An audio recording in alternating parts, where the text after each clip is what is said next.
제가 여기 오면서 이제 그런 생각을 했어요.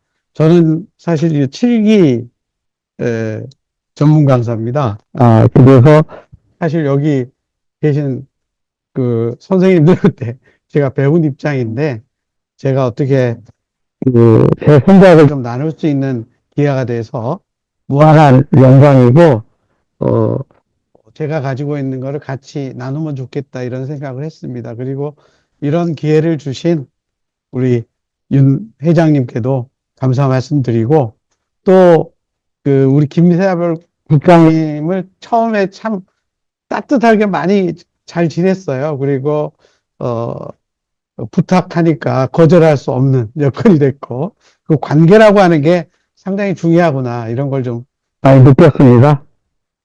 그 제가 이거 이제 강의를 해달라고 하는 부탁을 받고 많이 고민스러웠습니다. 제가 어떤 거를 전달해드려야 되나 이런 생각을 많이 했었고 옛날 같으면은 사실은 제가 이런 교탁을 필요 없이 이렇게 직접 그냥 PPT 그냥 띄우고 여러분들한테 말씀을 드릴 텐데 온라인상으로 간다고 하고 그래서 굉장히 좀 조심스러운 측면도 있고 아까 우리 회장님도 위로로 삼자면 좀 뭔가 좀 하고 하시는 게 있더라고요. 스트레스 하면서 뭐 300층 누가 했고 그래서 저도 좀 그 위안을 삼고 제가 약간의 메모를 좀 해봤습니다. 그래서 가끔 좀 보면서 좀 잊어먹을 때는 참고를 하면서 강의를 드리겠습니다. 뭐 굉장한 경사들도 저 사실 그러더라고요.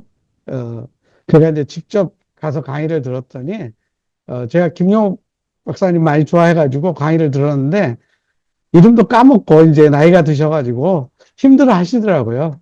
뭐 저보다는 훨씬 이제 위 선배시고 그렇지만 저도 이제 올해로서 대학의 생활을 이제 마무리하는 마지막 학기입니다. 사실은 2월 28일로 이제 그만두는 거지만 이미 이제 그만둔 거죠. 이제 그런 의미에서는 저도 이제 세상에 이런 걸 좀 나눠야 되겠다라고 하는 생각을 했고 저도 아직 희망이 있다 이렇게 생각하고 강의를 준비했습니다.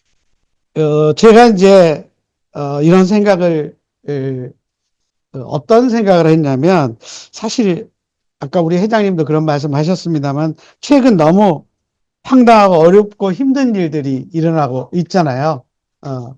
근데 이제 제가 사실은 코로나 시기 때부터 사람들하고 카톡으로 소통을 하기 시작했고 노래를 한 곡 보내주기 시작했습니다. 지금까지도 끊지 않고 처음에 날마다 보냈다가 저도 휴일은 쉬어야 되겠더라고요.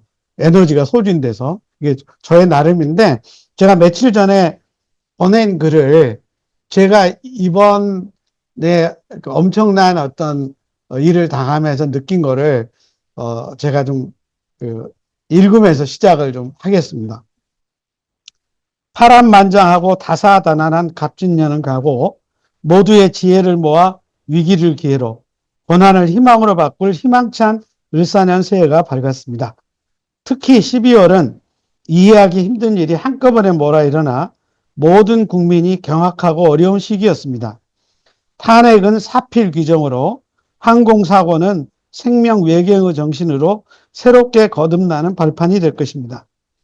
충분한 반성과 성찰, 진심 어린 애도를 통해 우리 모두가 새롭게 태어날 힘을 얻을 것입니다. 서로 위로와 격려로 화합하여 나라가 진일보하는 계기가 될 것입니다. 우리 모두 1월 4일까지 숙연한 마음으로 애도하고 1월 5일부터 치유와 사랑의 음악으로 찾아뵙겠습니다. 새해 복 많이 받으시고 지으시고 받는 아름다운 공동체가 되길 기도드립니다. 그리고 제 이름이 항시 앞에 붙는 게 생명직이라고 하는 말이 있어요. 생명직이 송준섭 모심 이렇게 끝났는데 제가 지금 방금 드리는 말씀을 듣고 어떤 느낌이 드셨나요? 제 마음속에 어떤 게 좀 자리 잡고 있다. 어렵게 생각하지, 신중하게 생각하지 마시고요. 그냥 긍정과 희망이 담겨 있잖아요. 오늘 주제처럼. 그러니까 이번에 사건을 맞이하면서 수많은 사람이 어떤 사람은 부정적인 거, 어떤 사람은 긍정적인 거, 이렇게 해석하는 사람이 있을 겁니다. 그래서 오늘은 제가 최근에 그 세 번째로 쓴 책이 우리들의 잃어버린 선물이라는 책이 있습니다. 제가 끝에 소개할 텐데 그 우리들의 잃어버린 선물이 희망입니다. 사실은 우리한테 굉장히 많은 절망과 어려움들이 막 오는데 사실은 그걸 극복하고 나면 오늘 주제도 사실은 자기 탄력성, 자기 회복성에 대한 이야기를 많이 할 겁니다. 희망을 위해서 아까 우리 윤 회장님도 이제 그런 말씀을 많이 해주셨는데 결국은 우리가 이겨낼 수 있고 새로운 행복의 세계로 갈 수 있음에도 불구하고 그 절에 좌절하고 포기함으로 해서 우리의 희망이 잃어버린 선물이 되는 판도라의 상자에 숨어 있는 것이 그거를 끄집어내서 우리의 걸로 해야 되는데 이런 말씀을 드리고 싶습니다. 그래서 여러분들한테 희망이 있는지 행복한지 그게 무엇인지 자꾸 제가 묻습니다. 가끔 가다가 이제 우리 상담하는 사람들은 잘 아시다시피 롤플레이나 아니면 이야기 나누기를 하잖아요. 근데 적극적으로 참여하는 사람도 있지만은 때로는 어때요? 속으로 저런 거 왜 물어보지? 하면서 막 분노가 일어나는 사람들이 상당수 있더라고요. 제가 봤습니다. 근데 사실 그분은 그런 이야기를 안 해도 되거든요. 저는 지금 잠시 생각이 나지 않습니다. 다음 기회에 하겠습니다. 통과하겠습니다. 이런 걸 충분히 할 수 있는 자기 의사 표현의 기회가 있는데 이분은 어떤 짐작이 있냐면 내가 하는 말이 다른 사람들한테 합당하게 들릴까? 괜찮게 들릴까? 아니면 동의를 구할 수 있을까? 라고 하는 그런 내면 속에서의 어떤 부정적인 마음, 두려움의 마음이 그런 거를 굉장히 다른 어떤 그 2차적 감정으로 속해하는 그런 현상들을 제가 많이 봤습니다. 그래서 사실 우리가 희망 행복하면 우리 곁에 늘 따라다니고 있는 거거든요. 사실은 제가 조사를 많이 해보니까 헬런 켈러라든지 그 다음에 정말 어려움에 직한 사람들이 나는 날마다 행복했다. 나는 날마다 희망에 차 있었다. 나는 오늘 나날의 삶이 얼마나 귀한지 모르겠다. 이렇게 이야기하는데 우리가 보기에는 저 사람은 저만 하면 충분하게 좀 괜찮은 사람이고 정말 좋은 사람인데 왜 매사에 부정적이고 정말 그 매사에 힘들게 살지? 이런 사람들이 굉장히 많이 있더라고요. 근데 제가 그거를 이렇게 들여다보니까 뭐가 있냐. 우리는 마음에 수많은 변화들이 순간적으로 많이 일어나더라고요. 근데 마음을 지배하는 상당수의 것들이 바로 뭐냐면 생각이 작용을 하더라고요. 근데 생각을 어떤 식으로 하느냐. 그거를 우리가 판단하고 평가하고 측정하는 상태로 하는 것을 내 마음에 두더라고요. 그리고 그게 이제 예를 들면 행동주의적으로 이야기하면 마음이 이미 여기에 형성이 되어갖고 자동화적으로 반응을 하고 인지적으로 생각하면 그런 생각을 막 끄집어내가지고 하더라고요. 그러다 보니까 우리가 가지고 있는 선입견이라든지 고정화된 생각이라고 하는 것들이 우리의 마음은 사실은 엄청나게 그냥 있는 그대로 좋은 거예요. 좋은 건데 거기에다가 우리가 뭔가 딱지를 붙이고 거기에 또 막 해석을 막 붙여가지고 사실을 제대로 보지 못하게 하더라고요. 그래도 지금 이제 상당히 좀 많은 책들이라든지 우리 교수님 같이 서울 영성 학회장을 하신 분이라든지 이런 분들은 알아차림에 대한 이야기를 많이 하지 않습니까? 그 알아차림이라고 하는 것은 사실을 있는 그대로 보는 거죠. 그냥 거기에다가 무슨 그 생각을 보태고 다른 걸 보태는 게 아니라 그런 거예요. 근데 그런 걸 못 하더라고요. 그래도 그나마 긍정적인 생각을 가진 사람들은 희망이나 행복적인 측면에서의 마음에 어느 정도를, 그래도 큰 마음의 정도를 잘 이끌어가는 사람들인데, 그러지 못하는 측면도 있더라고요. 그래서 제가 결국 그러면 불행하고 희망이 없는 사람은 어떤 사람이냐라고 하는 걸 자꾸 생각을 해봤습니다. 자꾸 생각해 봤더니 그 생각한다고 하니까 또 이것도 뭐 나쁜 생각인가 라기보다는 내가 일어나는 어떤 그런 것들을 해봤더니 그 불행한 사람들은 대부분 상황이나 어떤 다른 사람이나 이런 것을 탓하더라고요. 그리고 자기 자신을 희생으로 몰더라고요. 그리고 자기의 어떤 여러 가지 일이 일어나는 거를 자꾸 그거를 부정적인 측면에서 해석을 하더라고요. 근데 거기에 가만히 봤더니 자기 자신이 얻을 수 없는 기대에 대한 욕망이 자리 잡고 있다라고 하는 거는 저는 알아차림을 했습니다. 특히 우리가 일상에서 느끼는 것 잘 아시겠지만은 부부나 가족끼리 이런 현상들이 많이 벌어졌는데 제가 최근에 내려놓음으로 거듭나기라고 하는 책을 썼습니다. 그러면서 제가 거기에서 제가 잔인한 마음을 가졌던 사람이다.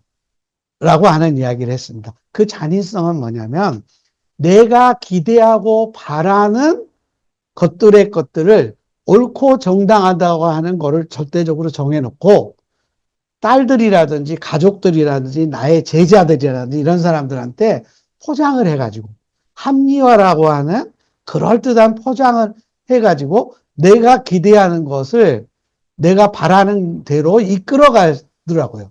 그러니까 그 사람의 주체성을 키워주고 자율성을 키워주는 게 아니라 나의 노예가 되고 나의 생각대로 이끌려가는 존재가 됐을 때 내가 뒤에서 조커가 돼가지고 낄낄 웃는 저의 잔인한 마음을 봤습니다.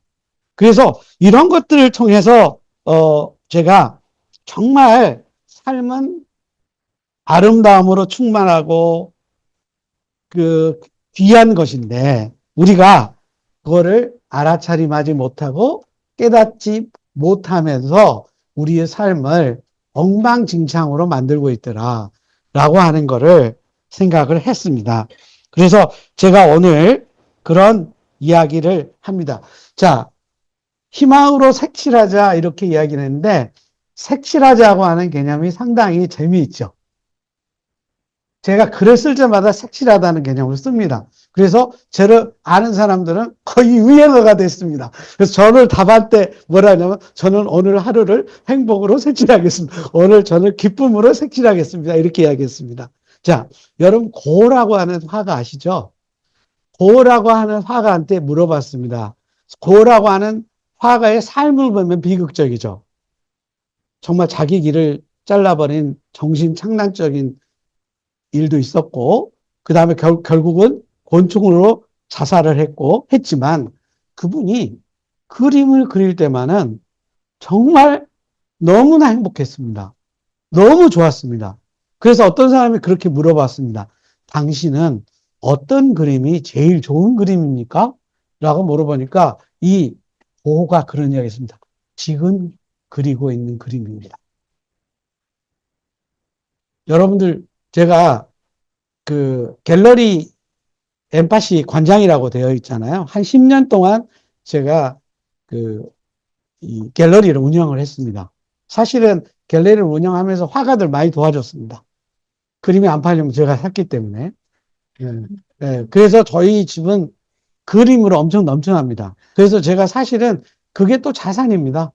제가 이제 정년을 하고 서울로 이동을 해서 제가 하려고 하는 게, 소위 같으면 인문주의자들이 모이는 그 소위 그 살롱을 할 생각입니다. 살롱인데 그 매개체를 회원제를 받아야 되기 때문에 회원을 금액을 받되 그림을 주는 걸로. 그러면서 이제 화가들도 후연하고 오면은 보이차도 먹고 와인도 먹고 그다음에 제가 또 뭐 좋은 술도 있기 때문에 술도 하지만 본인도 들고 와서 같이 나누는 그런 멋진 공간을 생각하는 계기가 됐고 제가 최근에 쓴 5권의 책을 화가들하고 콜라보를 해가지고 책을 냈습니다. 읽기 쉬운 이런 책을 냈습니다. 근데 화가들한테 그렇게 물어보거든요. 어떻게 하면 명화가 나오냐 그러는데 우리가 그림을 그릴 때 밀도라고 하는 이야기를 하잖아요. 애쓰지 않고는 우리가 볼 때는 그 명화가 나오기 위해서 한번 착 해가지고 하는 거는 사입입니다. 물론 뭐 피카소가 그림을 해서 막 이렇게 해가지고 어떤 그림 내가 이렇게 한번 이렇게 했어도 뭐 몇천만 원이다 뭐 이렇게 이야기하고 뭐 큰 그림들은 뭐 몇백억 수백억 이렇게 하잖아요. 근데 그 가격이 자체가 중요한 게 아니라 그 작가가 우리가 낼 수 있는 색을 내기 위해서. 그러니까 우리가 자연은 자연을 그대로 보여주지만 자연도요. 그 색을 내는 데는 수많은 비바람과 햇빛과 이래야 단풍이 드는 겁니다. 근데 그 단풍도 같은 잎에 들어도 빛이 든 거라든지 이런 것들이 다 달라요. 그렇기 때문에 같은 빨간색이라도 다 다른 빨간색입니다. 제가 거기에서 둘레즈의 차이를 발견했어요. 둘레즈가 이야기하는 여러분 차이의 반복이라고 하는 거 아시지 않습니까? 날마다 우리는 다른 공기를 마시고 다른 사람을 만나고 합니다. 그러면서 뭐냐면 내가 내적으로 성숙하기도 하고 또 다른 내가 되거든요.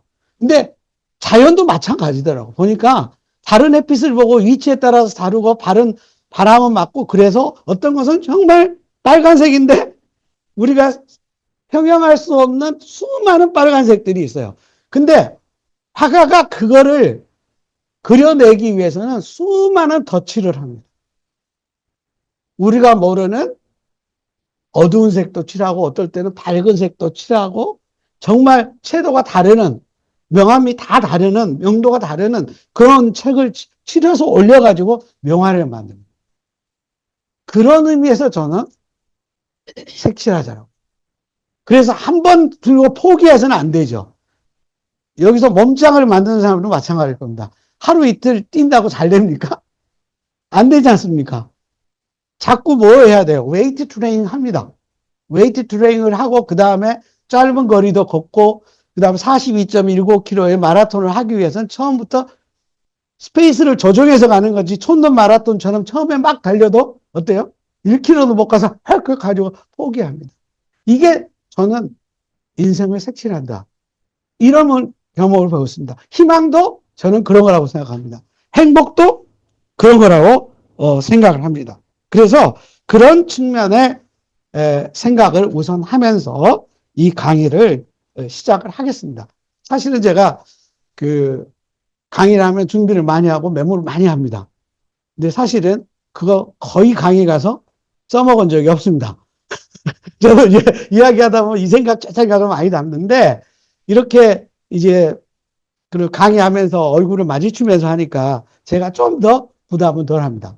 그래도 우리 교수들은 코로나 시기를 거치면서 혼자 하는 거를 많이 했죠. 그리고 저는 그나마 그런 강의가 왔을 때 제가 그 MBC 문화방송국에서 제가 칼럼을 오랫동안 썼고 그 다음에 교통방송에서 1년 동안 생방송을 했어요.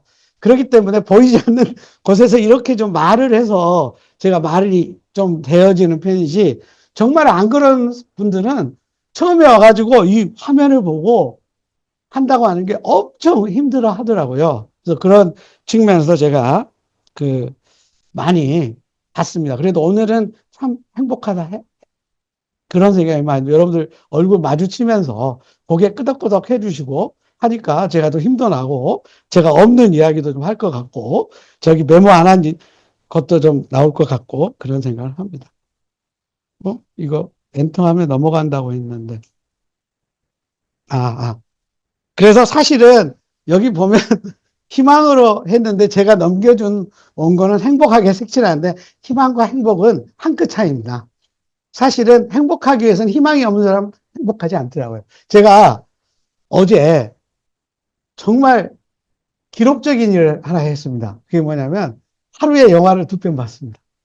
근데 2편 본 여인을 생각해 보니까 오전에 조조 프로로 가서 보고타라고 하는 여러분 콜롬비아 수도 송중기 나오는 우리 종수입니다만은 그 송중기 나오는 영화를 봤고 저녁에는 하룻빈을 봤습니다. 마지막 프로를. 제가 그걸 보고 이런 걸 느꼈습니다. 오늘 강의 주제 좀 얻었네. 보고타에 가면은 그 나라가 어지러워서 어려워서 IMF 터져가지고 들어가는 콜롬비아에 가는 사람들이 돈을 벌기 위해서 목숨을 막 빼앗으면서 그 욕망의 끝에 처참함을 봤어요. 동업자라고 하는 사람이 막 죽이고 막 하면서. 근데 하얼빈에서는 어떻습니까? 가치와 의미가 있다고 하면 자기 목숨까지 바쳐서 나라를 위해서 사는 그 아름다운 모습을 봤어요. 이 두 가지 모습을 보면서 자, 죽는 목숨이지만 행복하고 나라의 미래를 생각하는 희망을 뿜은 사람하고 그 세속적인 욕망에 빠져가지고 돈을 벌었어도 만족하지 못하고 더 많이 얻으려고 하는 그 상황을 우리에는 참 많은 생각을 했습니다. 그래서 저는 그런 생각을 했습니다. 그 하얼빈 보면서 그 안중근 의사께서 상당히 평화주의자예요. 솔직히 말해서 뭐 테러리스트가 아니라 정말 평화주의입니다. 협약을 지키고. 그래서 중국 아니 그저 일본인 장교를 붙잡아요. 근데 물어보죠. 자식이 있냐 없냐 막 이런 식으로 물어보고 자식도 있다니까 가서 가라. 그리고 포로는 사살하는 게 아니다. 한쪽 사람은 죽여라. 풀어줬어요. 결국 거기에 당하죠. 그때가 어떻게 생각하면 우리 광복군한테는 대단히 난 위기 순간이고 절망의 순간이었는데 그거를 안중근 의사께서 나중에 하얼빈 역에서 이토 히로부미를 사살함으로 해서 우리 국민들에게 희망을 준 것입니다. 그래서 이 절망 속에서도 부정 속에서도 내가 생각을 어떻게 바꾸냐에 따라서 희망화 될 수 있겠구나 라고 하는 걸 생각합니다. 저 가끔 이런 생각을 합니다. 저도 어차피 애니어그램을 했기 때문에 애니어그램을 하는 분들한테 당신에게 희망이 뭐냐, 당신이 행복이라고 하는 걸 뭐라고 생각하냐, 이런 걸 하잖아요. 그랬을 때 다 다를 겁니다. 중심형에 따라서. 자기가 가지고 있는 번호에 따라서 다릅니다. 저도 가만히 생각해 보니까, 일본의 날개를 가진 구본이거든요. 그러다 보니까 저는 원칙도 중요하지만 갈등 없는 평화를 굉장히 중요합니다. 우리, 박 교수님은 7번이시잖아요. 그렇기 때문에 좀 뭔가 새로움, 뭔가 재미, 놀이, 그 다음에 우리 김세환 선생님 5번, 4번이죠, 4번. 4번이기 때문에 개성, 특이성, 자기의 독특성적인 어떤, 물론 다 골고루 통합돼서 가지고 있을 거라고 생각합니다만은, 제일 먼저 생각하면 그게 생각나요. 뭐가 갈등적인 상황이 오면 저 막 잘 못 견디거든요. 제가 가서 그냥 그 사람이 뭐라고 하기 전에 제가 잘못했습니다. 그걸 푸세요. 왜냐하면 그래야 마음의 평화가 와서 좋아요. 물론 이게 나를 위험에는 것일지도 모르겠지만 성격이라고 하는 것은 저는 그렇게 생각합니다. 내가 행복하게 들어가는 문이다, 문. 근데 문인데 그 문은 그 문으로만 끝나지 않습니다. 문을 열면 다른 게 있죠. 예를 들면 우리가 생각을 먼저 한다고 해서 감정이 없습니까? 그렇지는 않죠. 생각을 하는 사람은 반드시 감정과 연결하게 되어 있습니다. 연결하게 돼서 나타나게 되어 있습니다. 그래서 그거는 우리가 시작하는 것일 뿐이죠. 그래서 그게 전부 다는 아니죠. 세상을 아름답게 하는 측면은 아니잖아요. 사실은 모든 것이 조화로워야 되죠. 사실 머리와 가슴과 장이 조화롭게 이루어져야 되겠죠. 그래서 그런 어떤 측면의 것들을 제가 생각을 해봤습니다. 그러면서 제가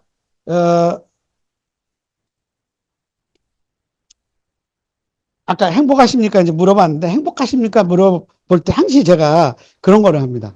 객관적이냐? 주관적이냐?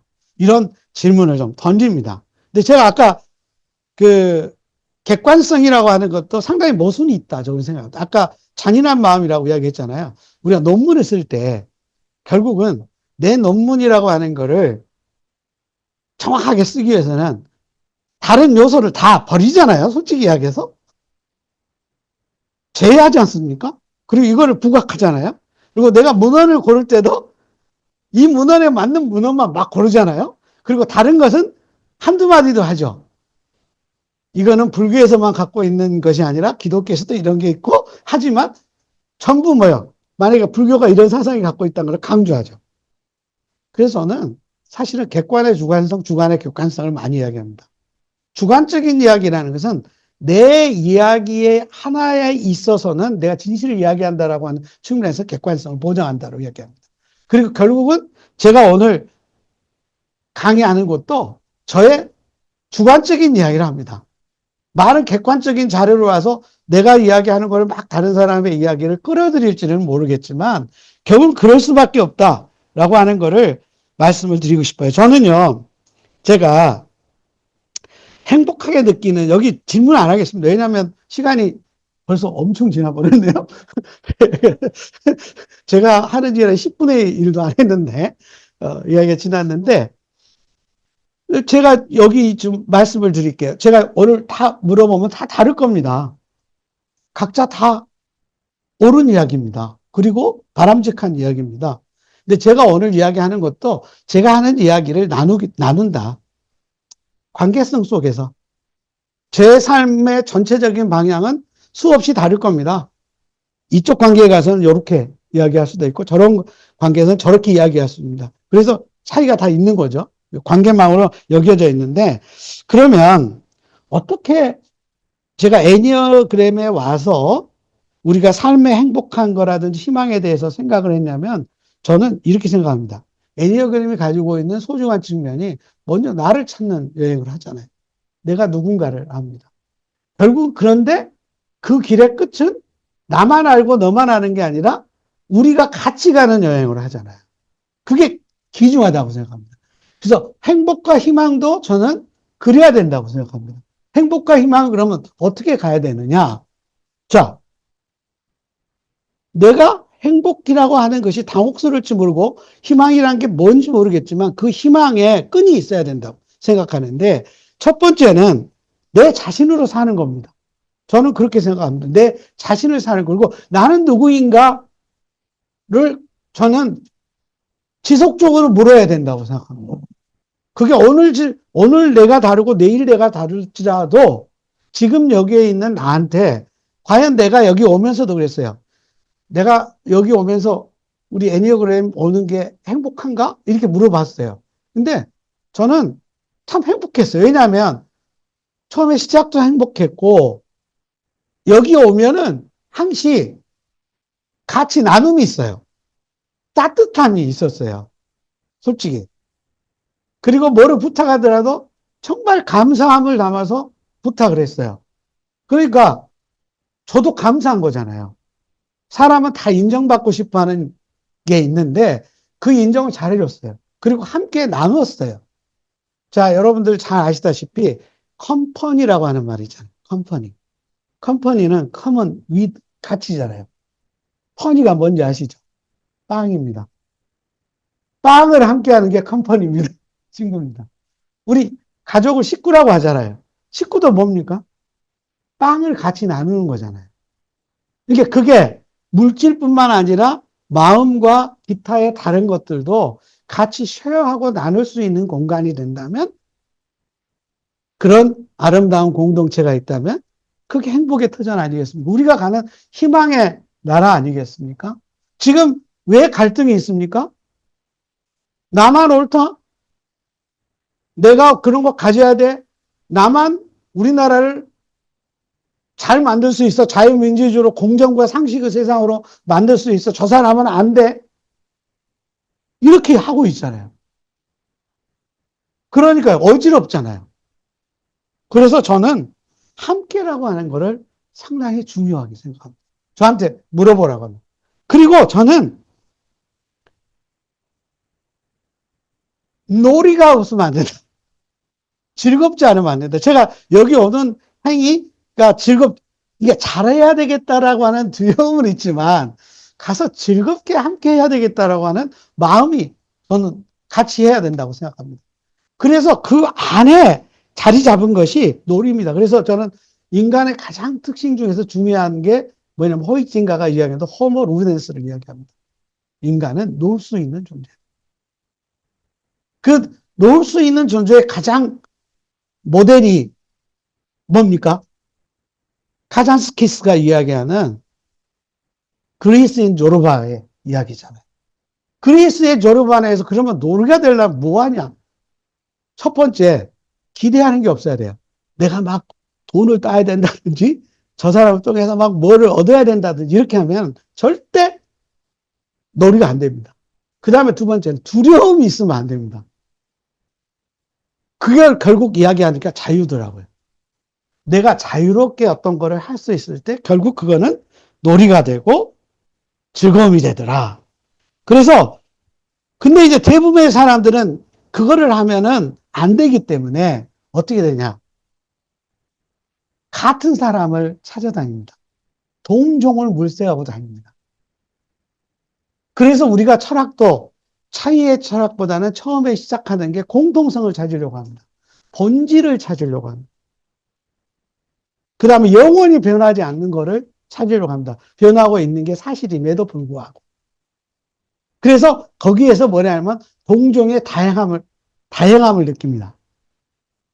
그러나 결국은 그 동종이 대립과 갈등을 일으키고 평화를 깹니다. 왜냐하면 동종성에서도 차이를 찾으려고 하기 때문에. 또 그러기 때문에 공산주의가 안 되잖아요. 그러니까 우리의 측면에 있어서 자기의 개성, 자기의 어떤 거를 중요하다고 생각합니다. 그렇기 때문에 제가 여기 계신 분들한테 꼭 그런 말씀을 드리고 싶어요.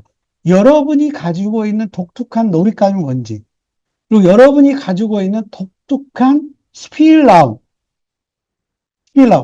놀이의 공간이 있는 건지 만드시라는 거예요. 너 때문에 다 포기했다. 내 인생은 종쳤다 이러지 말고 여러분이 쉴 수 있는, 여러분이 놀이할 수 있는 공간을 말이 하는 게 중요하다. 그래 광에서 인신납니다. 내가 평화롭고 내가 행복하고 내가 희망이 차야 가는 거죠. 그리고 어려움을 극복해낼 수가 있습니다. 사실은 제가 여기서 다 이야기를 못 할 수도 있기 때문에 사실 그 뒤에다가 자기 회복성, 자기 탄력성을 이야기한 거는 뭐냐면 세상에 어렵고 힘든 사람 중에서도 우리가 뭐 개천에서 요즘은 용 안 난다고 하지만 사실은 개천에서 용 나는 경우도 많습니다.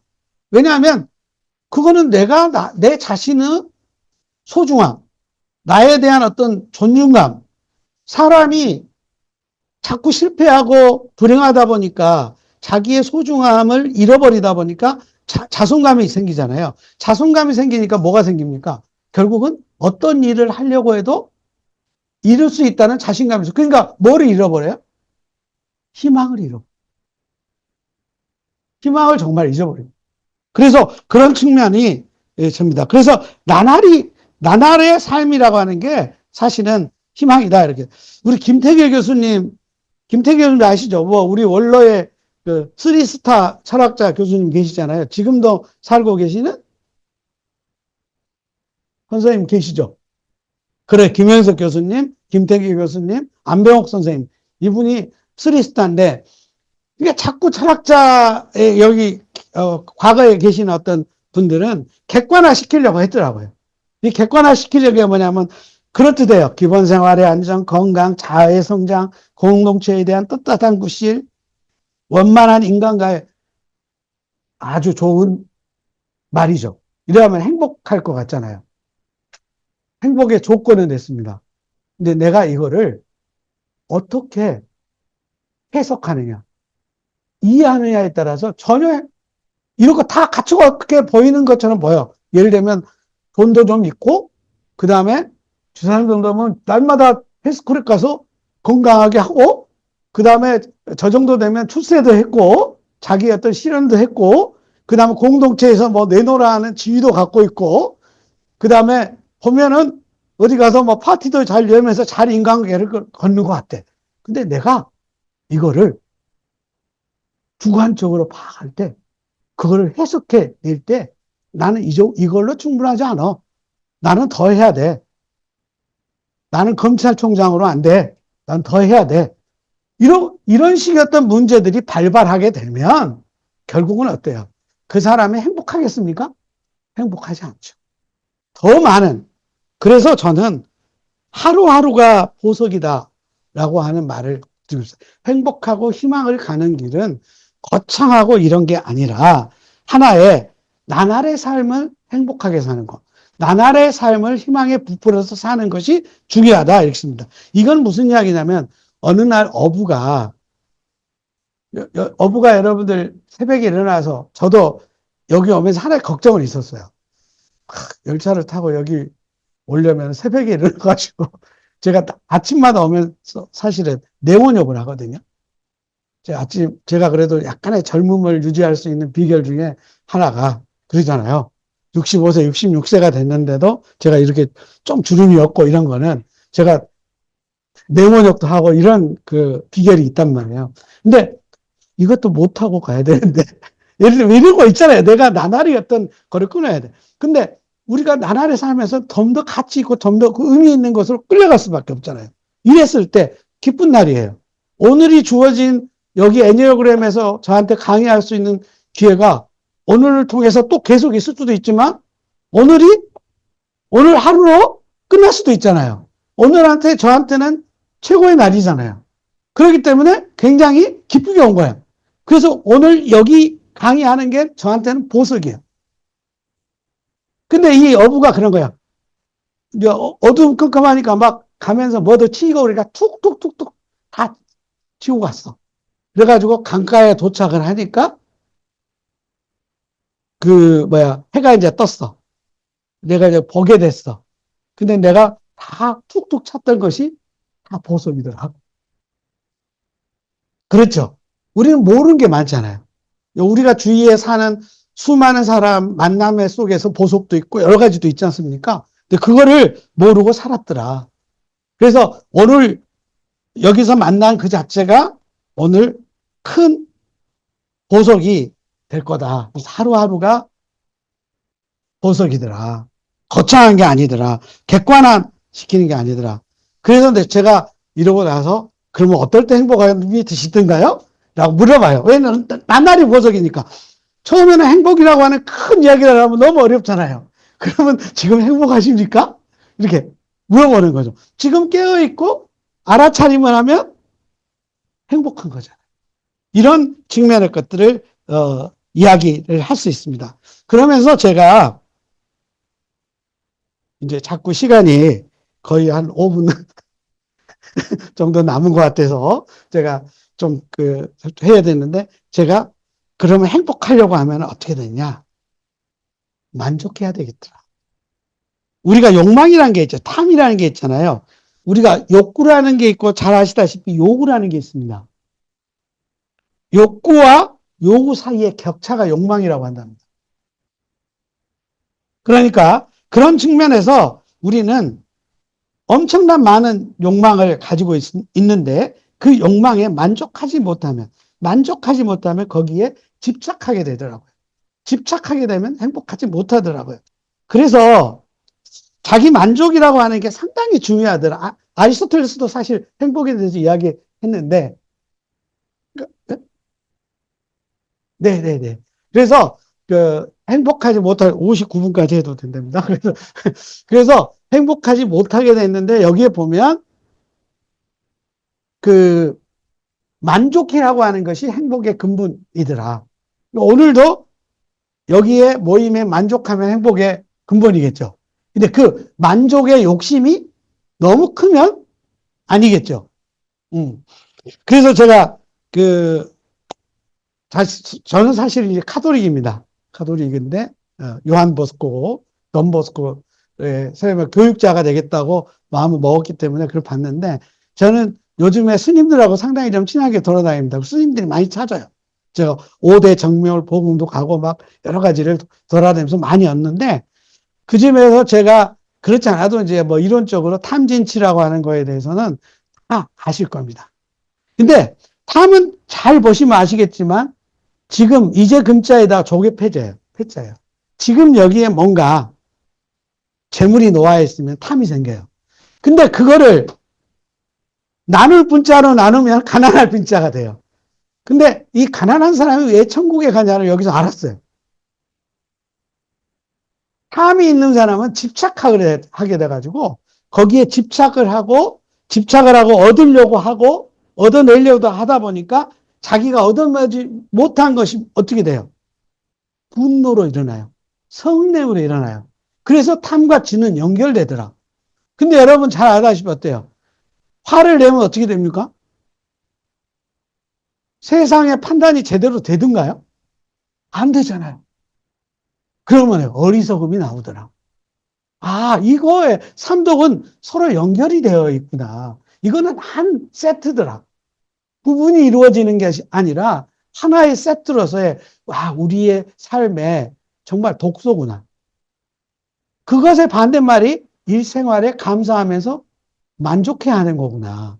그리고 그것이 가난한 마음이구나.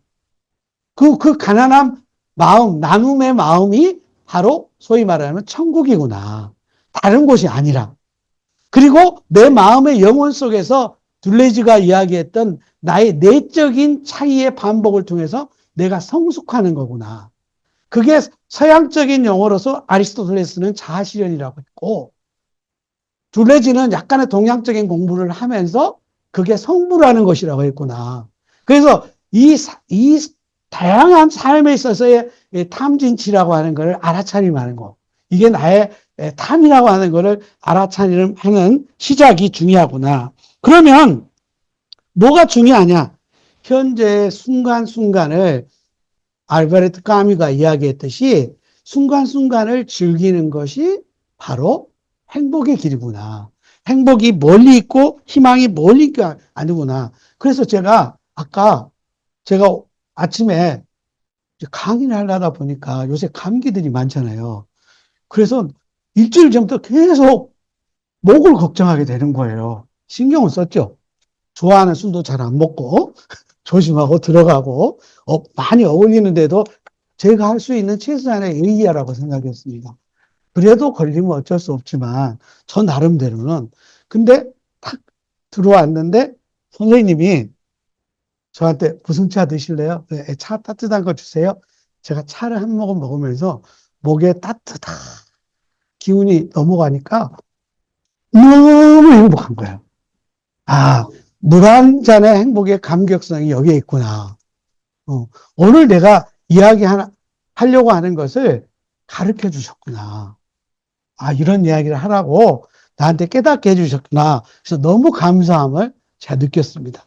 이게 소확행입니다. 저는 뭐, 소확행이, 뭐, 어려운 한자의, 뭐, 조그만 것을 뭐, 하는데, 뭐 이런 측면이 아니라, 매사에 감사하고, 매사에 만족할 줄 알고, 고마울 줄 알고, 함께함에 좋은 그런 것들을 제가 그런 생각을 했습니다.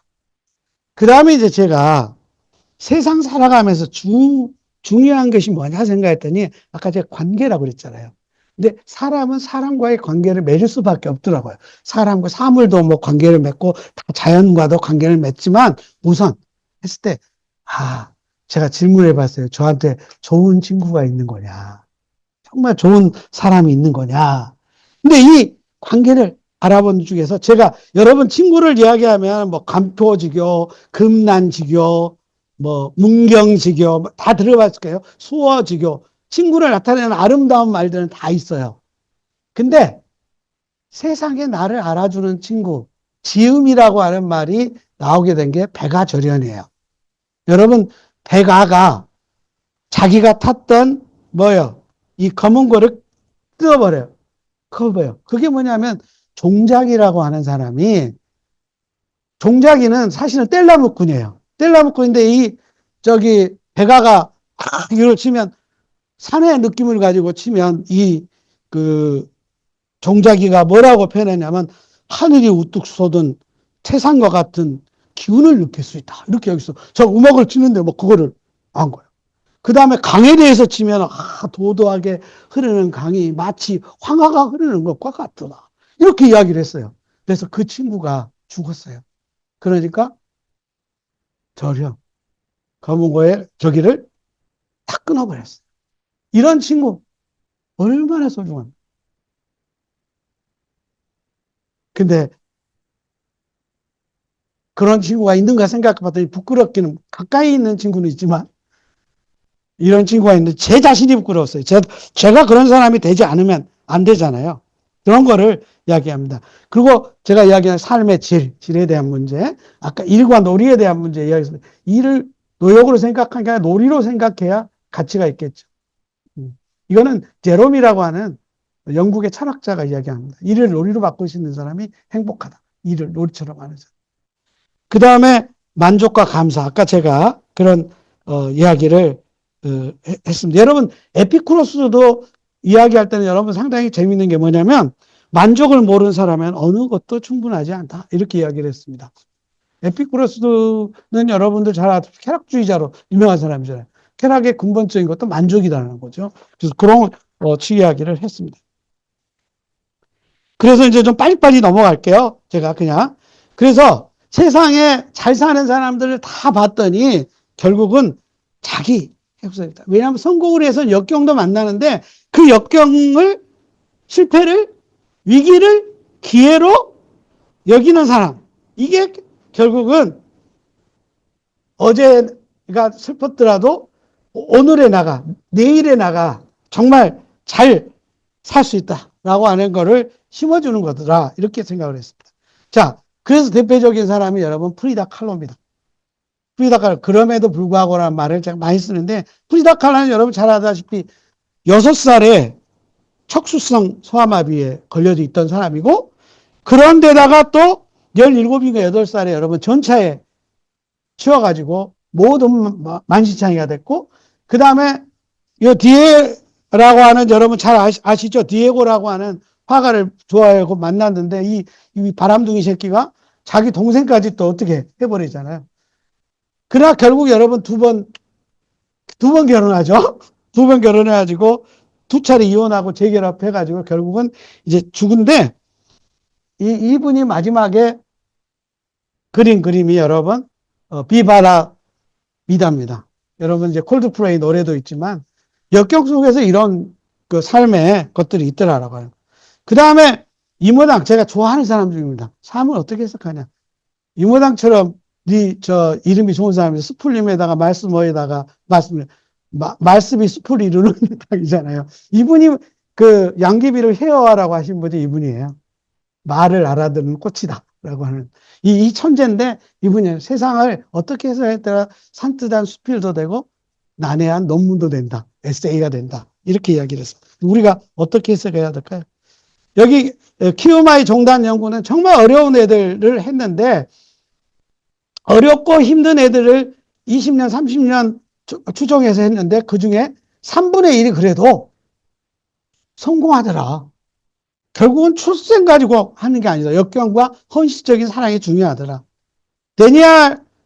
다니엘 케니만 교수는 어려운 일이 있어도 내가 어떻게 기억하는 자, 소위 말하면 스토리텔링을 내가 어떻게 하느냐에 따라서 해석들이 달라지더라. 그래서 경험자와 기억자를 이야기를 했고요. 그 다음에 여러분, 조앤 롤링 아시죠?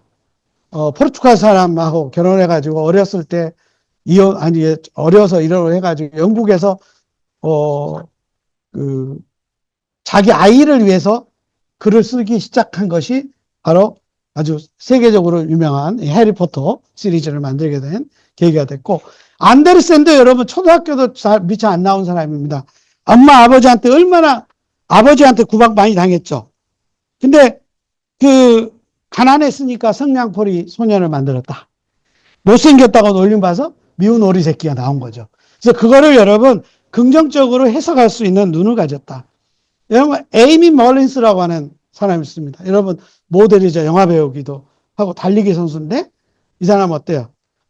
나처럼 정말 불구가 아니라 나는 그렇기 때문에 덕분에 성공했다라고 하는 거라서 아름다운 여인 50인에 뽑혔고 동기부여 강사가 됐고 올림픽 대회에 나가서 신기록도 장애인 올림픽이지만 신기록을 내는 되게 됐고 그 다음에 이상묵 교수 같은 경우는 여러분 아주 MIT 나오는 서울대학의 지구환경공학 교수를 날리다가 조사하러 나가가지고 미국 캘리포니아에서 사고 나가지고 이분 나중에 입으로 그냥 눈동자로 움직이는 보조재활공학을 하는 그런 사람으로 했잖아요.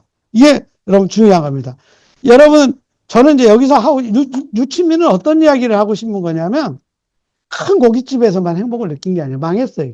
근데 나중에 몇십 명 안 되는 손님을 받는 국수집 하면서 행복을 느꼈다는 거예요. 그래서 큰 무가 행복을 가져다 주는 건 아니다. 그 다음에 여러분, 이 술 주정뱅이가 결국은 두부집 하면서 인생이 바꿔지는 이런 이야기를 합니다. 하워드 가드너도 여러분 아시죠? 이 사시에다가 정말 엄청 유태인 처음에 트라우마를 가지고 있었던 사람이잖아요. 넘어와서 자기 가족이나 뭐 이런 사람들이 살해당하고 힘들고 그런 상에서도 소위 말하자면 지능에 대한 문제를 우리가 잘 아는 그 다중지능 이론이라고 하는 거를 만들어내는 사람이었고, 그 다음에 실제로 여러분 우리가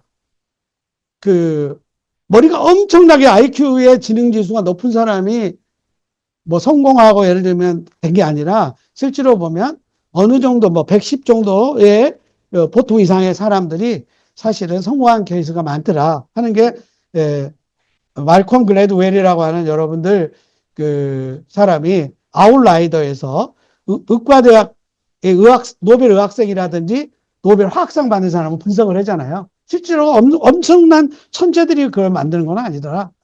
데니엘 골만 아시죠? 우리가 이야기하는 자기 이해지능이나 EQ라고 하는 나를 알고 사람과의 어떤 관계성 속에서 성공과 즐거움은 있더라 라고 하는 겁니다. 그래서 저는 이렇게 생각합니다. 우리가 이야기할 때는 긍정적인 정서, 그 다음에 충동을 통제하는 거죠. 내가 뭐 하고 그 다음에 긍정성, 자율성, 그 다음에 여러분 no pains, no gains라고 하는 말에서 벗어나야 돼요. 이제는 less pain, more gain이라고 하는 말로 합니다. 그래서 성복이라고 하는 것은 성공의 결과가 아니라 성공에 이르는 길이고, 그러다 보면 자연적으로 몰입하게 되더라 이런 이야기를 합니다. 자, 우리 이거 한 번만 좀 외치죠, 같이. 자, 우리 서로 보면서 나는 소중한 사람입니다. 나는 소중한 사람입니다. 당신도 소중한 사람입니다. 당신도 소중한 나는 사람입니다. 세상에 필요한 사람입니다. 나는 세상에 필요한 사람입니다. 당신도 세상에 꼭 필요한 사람입니다. 당신도 세상에 꼭 필요한 사람입니다. 함께해서 행복합니다. 우리 함께 함께 행복합니다. 함께해서 행복합니다. 당신 사랑합니다. 당신을 사랑합니다. 감사합니다. 제가 마지막으로 여기에는 오늘도 인생을 색칠한다라고 하는 제 책인데, 이게 성공에 관한 이야기입니다. 그 다음에 기쁨의 속삭임은 사랑에 대한 거를 생각을 보는 겁니다. 그 다음에 희망이 아까 제가 이야기한 우리들이 잃어버린 선물, 이렇게 작가들의 그림하고 같이 콜라보를 해서 책을 엮었습니다.